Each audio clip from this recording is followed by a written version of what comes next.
Perkenalkan, nama saya Kilara Bani dari Marketing Communication. Saya perwakilan dari negara Indonesia berperan sebagai Direktur Kerjasama Internasional Kemdikbud. Perkenalkan, nama saya Viralia Putri, saya dari jurusan Marketing Communication. Saya perwakilan dari negara Indonesia yang berperan sebagai Kepala Biro Hukum dan Pendidikan.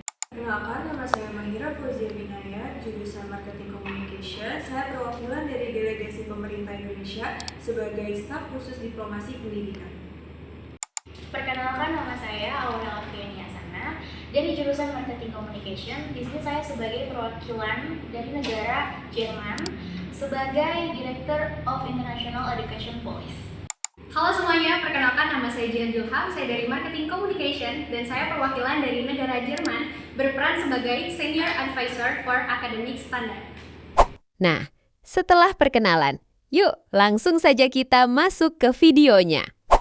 Pertemuan bilateral antara pemerintah Republik Indonesia dan pemerintah Federal Jerman membahas kerjasama strategis di bidang pendidikan, yaitu program pertukaran pelajar.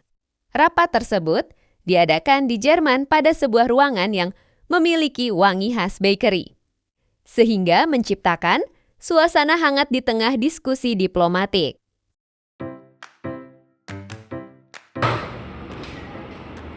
Selamat sore.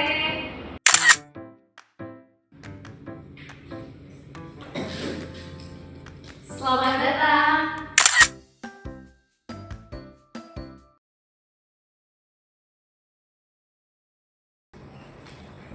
Selamat datang. Selamat datang. Selamat datang. Selamat datang. Silakan duduk. Silakan duduk.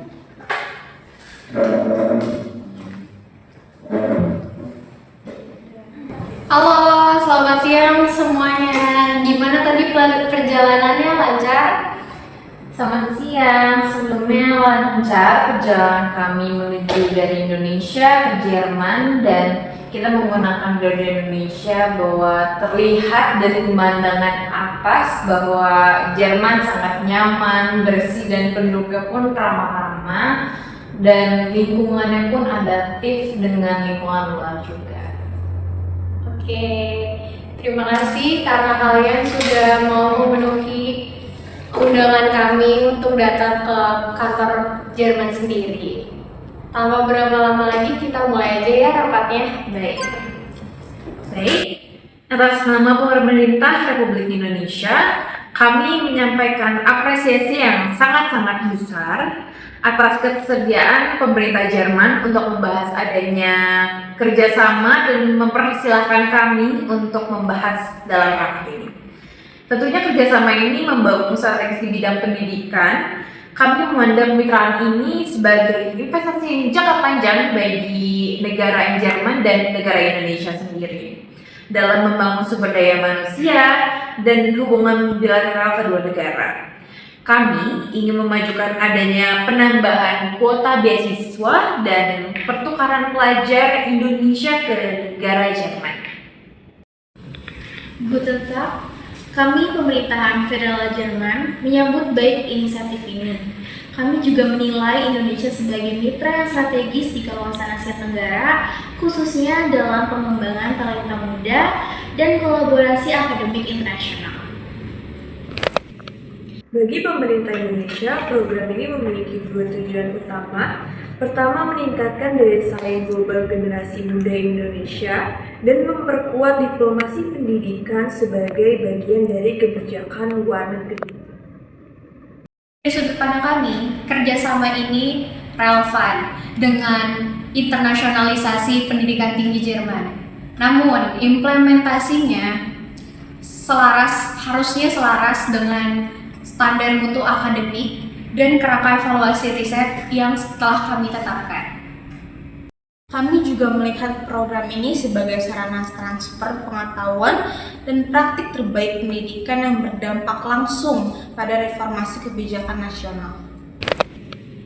Dengan banyaknya pertimbangan, kapasitas institusi pendidikan kami Pemerintahan Jerman mengusulkan kuota awal hanya 20 penerima per tahun dengan durasi maksimal 12 bulan. Jadi, pada dialog tersebut terdapat penerapan teknik negosiasi lowball. Berikut penjelasan kenapa hal ini termasuk teknik negosiasi lowball. Kami memahami pertimbangan tersebut, namun pemerintah Indonesia mengajukan kuota 40 penerima per tahun dengan durasi hingga 24 bulan agar dampak kebijakan lebih optimal.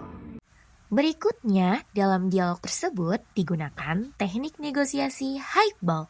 Berikut penjelasan kenapa hal ini termasuk teknik negosiasi highball. Sebagai bagian dari strategi nasional, kami juga membuka opsi kerjasama dengan beberapa negara mitra di Eropa, namun Jerman tetap menjadi prioritas utama kami.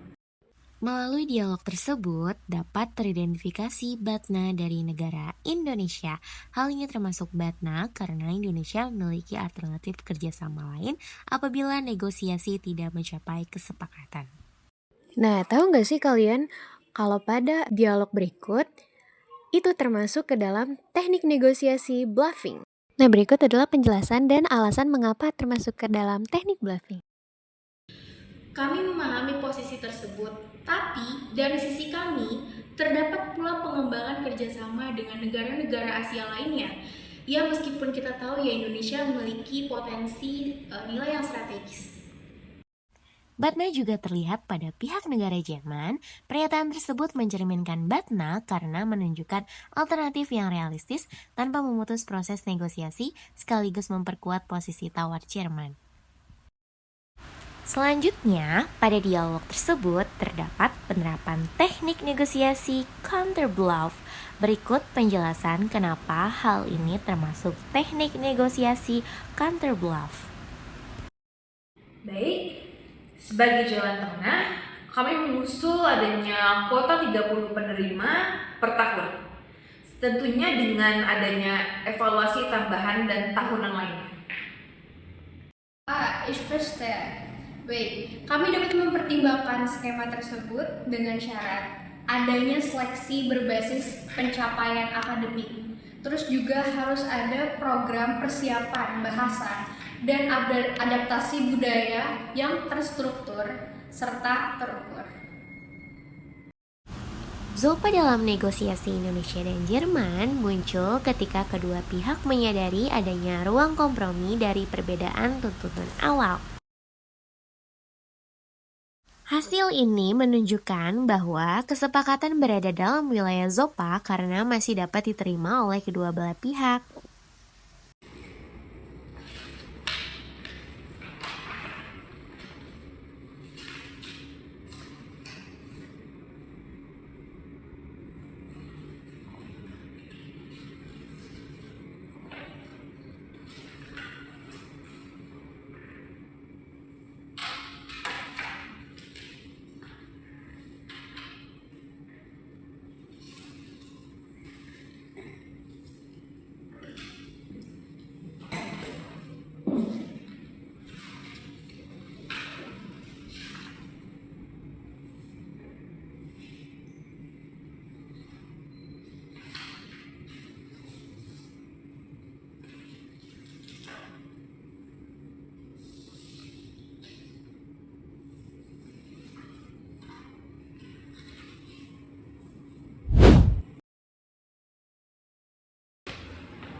Terima kasih. Kami akan menantikan program-program selanjutnya dari negara Jerman ataupun Indonesia sebaliknya, dan kami berharap akan feedback yang terbaik. Kami tunggu di sini lagi ya. Baik, terima kasih. Hati-hati. Simulasi ini menggambarkan proses negosiasi antar pemerintah Indonesia dan Jerman. Dengan mempertimbangkan kepentingan nasional BATNA dan ZOPA dari masing-masing negara, serta perbedaan gaya komunikasi berdasarkan disk, yaitu dari pihak Indonesia, Akilah memiliki karakter S atau steady, Naya memiliki karakter Ayai atau influence, dan Furley memiliki karakter C atau compliance. Dari pihak Jerman, yaitu ada Aurel yang memiliki karakter D atau dominan, dan Jian yang memiliki karakter C atau compliance.